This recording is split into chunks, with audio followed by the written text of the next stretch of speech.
Hold the phone, basketball loyalists. Today, we're not just breaking news. We're peeling back the layers of a potential seismic shift in the NBA.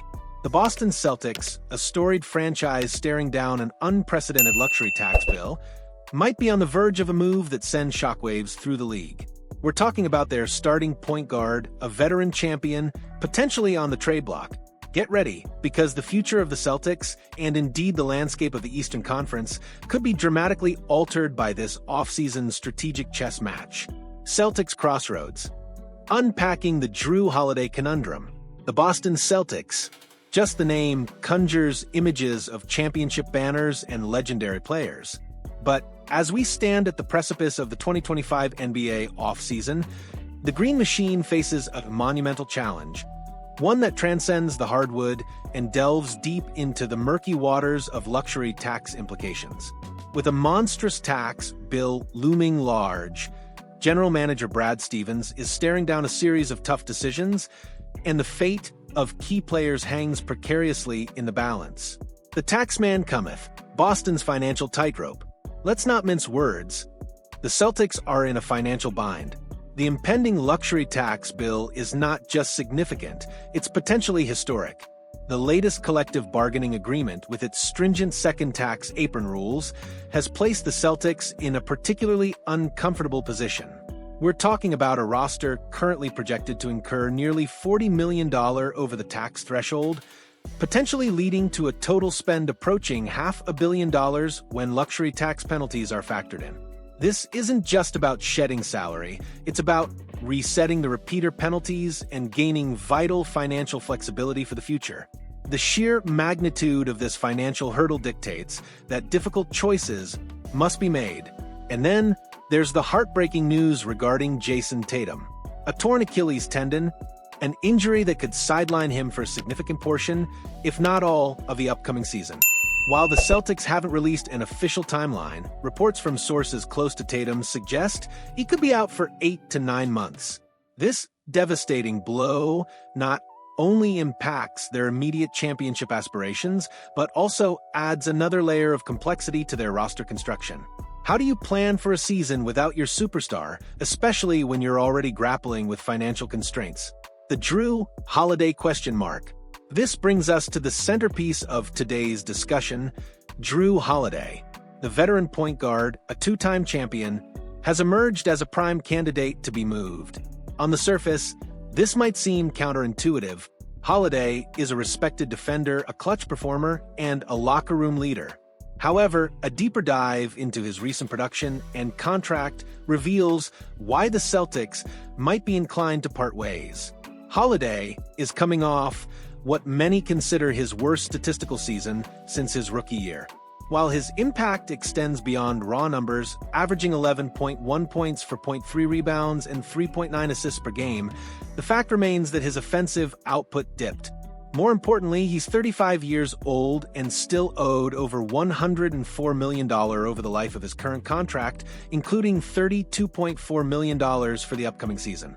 That's a hefty price tag for a player whose production has shown signs of decline, and whose age makes him a less appealing long-term asset. Shedding Holiday's substantial salary is not merely a priority, it's a strategic imperative to alleviate their burgeoning tax burden. The Clippers connection, a potential landing spot. So, if the Celtics are indeed looking to move Holiday, where could he land? One intriguing destination that has emerged is the Los Angeles Clippers. A team firmly in win-now mode, the Clippers, with James Harden and Kawhi Leonard on the roster, are desperate to maximize their championship window. Adding a veteran like Holiday, even with his recent dip in production, could provide a defensive anchor and a much-needed boost in playoff experience. A potential trade package from the Clippers could include players like Bogdan Bogdanović, Drew Eubanks, and potentially Jordan Miller. This combination of players would provide the Clippers with enough outgoing salary to absorb Holiday's contract. But here's the million-dollar question for the Celtics. Is that enough in return for a player of Holiday's pedigree, even considering his declining value? Bogdanović offers shooting, Eubanks provides frontcourt depth, and Miller is a young prospect.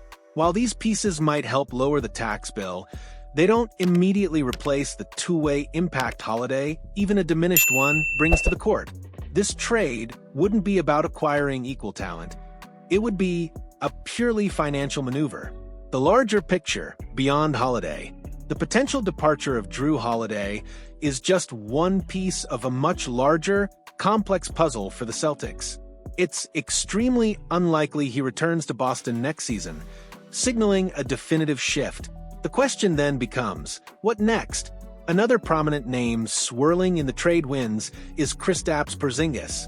The talented big man, who has also dealt with a share of injuries, is another high-salary player who could be on the move as the Celtics attempt to navigate their financial quagmire. If both Holiday and Porzingis are dealt, it would signal a significant restructuring of the Celtics roster, forcing them to embrace a youth movement around the recovering Tatum. The immediate goal for Boston is clear: get under the second tax apron. This isn't just about saving money. It's about avoiding harsh restrictions on future roster building, including limitations on trades and the ability to sign free agents. The decisions made this offseason will reverberate for years to come, shaping the competitive trajectory of the franchise. The current situation in Boston is a high-stakes gamble.